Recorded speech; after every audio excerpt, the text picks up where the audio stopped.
Hi everybody, Greg St. Clair. In this video I want to give you the simple ABCs of an easy meditation that you can incorporate into your personal routine. It's my experience that many people want to meditate and heard of its benefits, they just don't know how.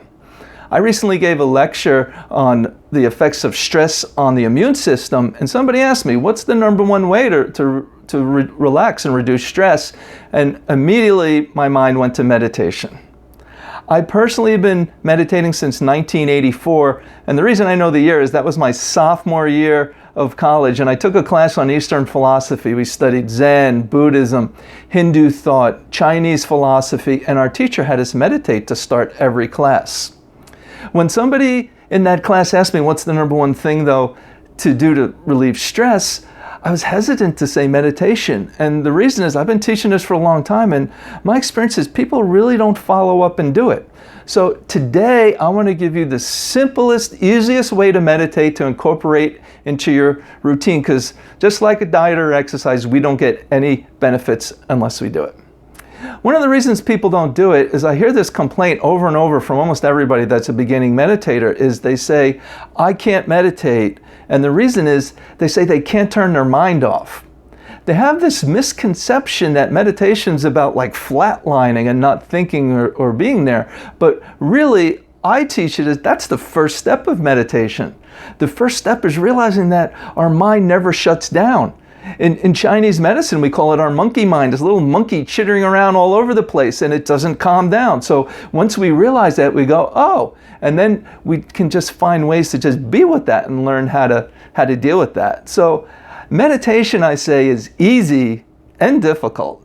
It's easy because really all we need to do is just show up and sit there and be, and what's difficult is sticking with it and doing it. All right. But the benefits of meditation are so bountiful that everybody should consider incorporating it. All right. We relax. It affects our blood pressure, our heart rate, the chemicals in our body, and this relaxation response has a whole host of beneficial attributes that help our health, mind, body, and spirit. So I'm going to give you some simple ways to do it.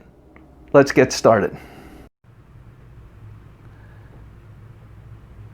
So the first step is finding out where we want to meditate. And many people talk about having a sacred space, a set place that when you go to, it immediately gets you into a meditative state of mind.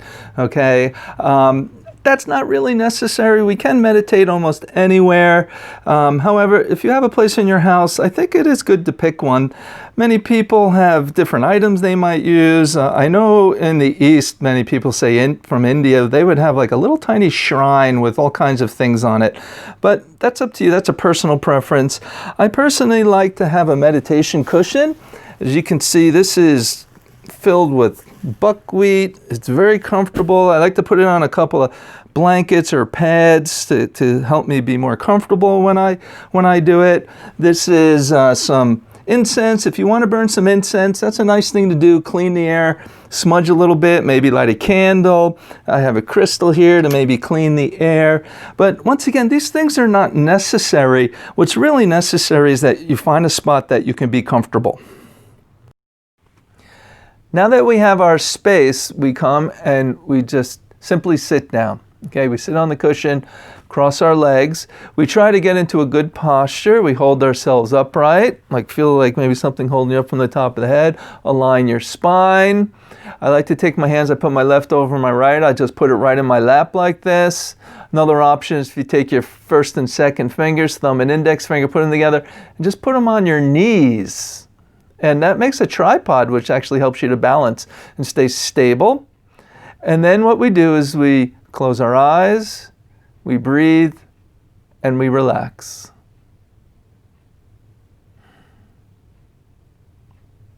I'm going to tell you something that might change your opinion about meditation, which is changing the word meditation to sitting. Right, we all think of meditation like, let's go meditate. Oh, that's hard. I don't want to meditate. It seems like we have to do something. But if we can think of it as let's just sit. When we sit, we just can be here.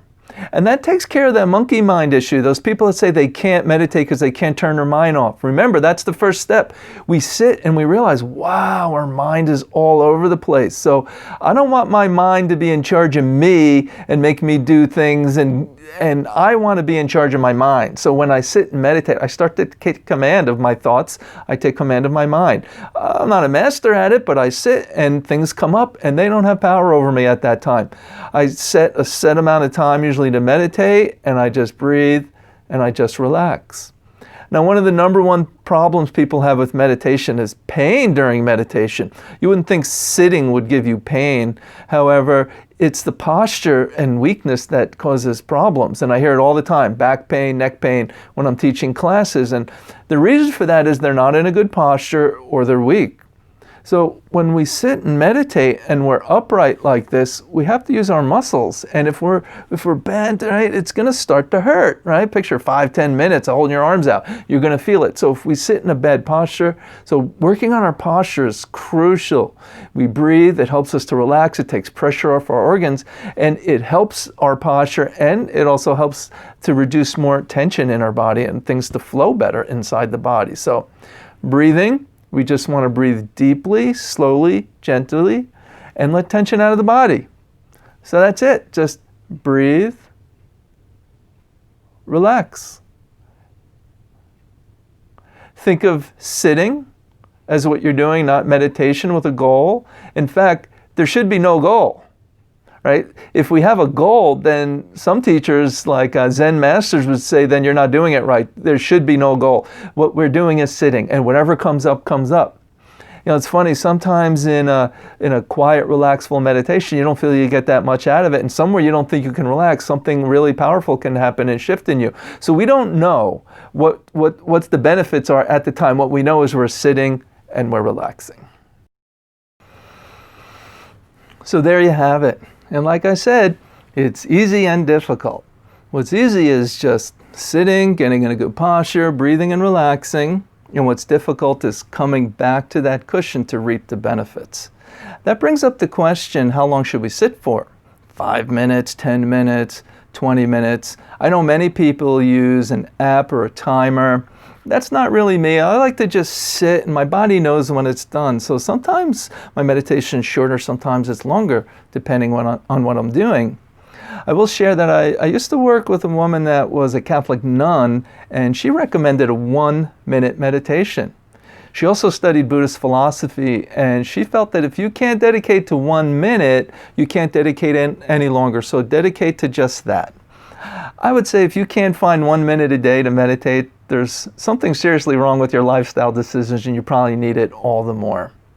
All right, so there you have it. Try this on your own. If you have anything that works for you or any questions, please comment below. Please share this with somebody you think it might benefit.